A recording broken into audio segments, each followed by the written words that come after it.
الحمد لله رب العالمين والعاقبة للمتقين أشهد أن لا إله إلا الله وحده لا شريك له وأشهد أن محمدا عبده ورسوله أما بعد. معزز سامعین، آج الحمدللہ ہم نے 90 پارے کی تلاوت کلام اللہ آج سماپت کیا. دیکھیے اس پارے کے اندر دو صورتیں ہیں، تین پاؤ تقریباً سورۃ الاعراف ہے اور اس کے آخر میں سورہ انفال ہے. سورۃ الاعراف کے متعلق سن چکے ہیں کہ اس میں مشرکین کے جرائم اور اس کے ملنے والے سزاؤں کا تذکرہ کیا گیا ہے اور امت محمدیہ کو تنبیہ کی گئی ہے کہ اگر تم نے یہی رویہ اختیار کیا تو اللہ رب العالمین تمہارے ساتھ بھی وہی سلوک کر سکتا ہے جو پچھلے قوموں کے ساتھ کیا تھا. دیکھیں اس پارے کے اندر جو سب سے پہلی بات آتی ہے وہ یہ ہے کہ فرما برداری کے فوائد اور نافرمانی کے نقصانات. ہمارے یہاں عام طور پر سمجھا جاتا ہے کہ نیکی کی جزا اور گناہ کی سزا صرف آخرت میں جنت اور جہنم کی صورت میں ملتی ہے، جبکہ حقیقت یہ ہے کہ جزا کا سلسلہ ایک محدود پیمانے پر اس دنیا میں بھی جاری ہے. ہر نیکی کا اجر، ہر گناہ کی سزا اس دنیا میں بھی ملتی ہے. نیکی کا بدلہ دنیا کے اندر نیکی کا بدلہ رزق کی فراوانی، برکت، صحت، عزت، نیک بیوی، یہ کیا ہے؟ اللہ رب العالمین نیکیوں کا بدلہ عطا کرتا ہے. اور اسی طریقے سے گناہوں کی سزا دنیا میں کیا ملتی ہے؟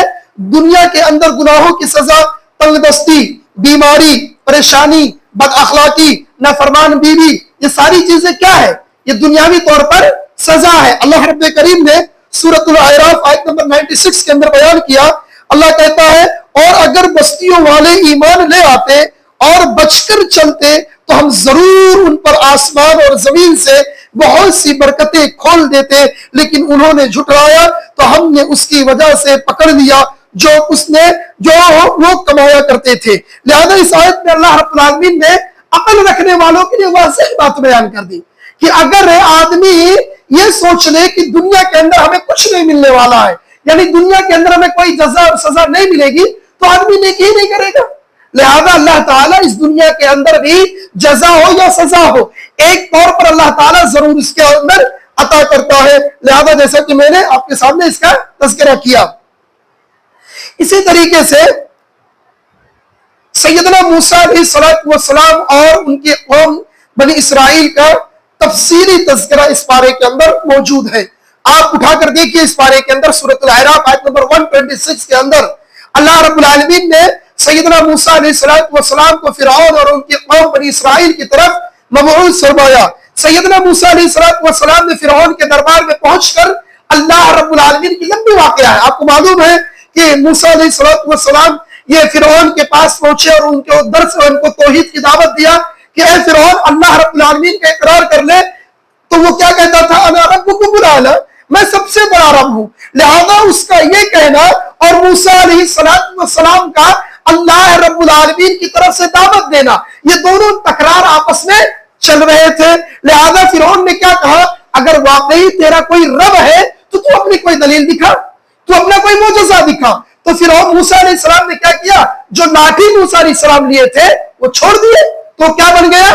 اژدہے کی شکل اختیار کر لیا. دوسرا انہوں نے کیا کیا کہ اپنا ہاتھ ایسا یہاں ڈالا اور جب ہاتھ نکالا تو کیا وہ پورا ہاتھ چمکدار ہو گیا، روشنی والا ہو گیا. تو یہ اللہ رب العالمین کی طرف سے معجزہ تھا. لیکن اس کم عقل موٹے عقل کے آدمی کو کیا لگا کہ یہ فرعون جو موسیٰ ہے یہ جادو دکھا رہا ہے. لہذا اب دوسرا حربہ اپنایا. دوسرا حربہ کیا اپنایا؟ ڈبکی لگوا دیا، اعلان کروا دیا، بڑے بڑے جادوگروں کو بلوایا. لہذا سارے کے سارے جادوگر وہاں پر آئے اور لوگوں نے اپنی جادوگروں کے ذریعے سے اپنا ہنر آزمانے کی کوشش کی. اللہ رب کریم نے فرمایا اے موسیٰ گھبرانے کی ضرورت نہیں ہے، جس کے ساتھ رب ہوتا ہے نا اسے دنیا سے ڈرنے کی ضرورت نہیں ہے. اللہ نے موسیٰ کو بچایا فرعون کی نسلوں کے درمیان. اللہ نے موسیٰ علیہ السلام کی حفاظت کیسے کی سنو. لہذا سارے لوگ اپنا حربہ آزمانے لگے. موسیٰ علیہ السلام اللہ رب العالمین نے کہا موسیٰ گھبراؤ مت، جو ہاتھ میں تمہارے لاٹھی ہے نا اسے چھوڑ دو. لہذا جیسے ہی چھوڑے ثعبان مبین ایک بڑا زبردست اژدہا سانپ کی شکل اختیار کر لیا اور جتنے سانپ تھے سب کو نگل لیا. موسیٰ علیہ السلام ڈر بھی گئے تھے، لیکن ان کے ساتھ کون تھے؟ ان کے ساتھ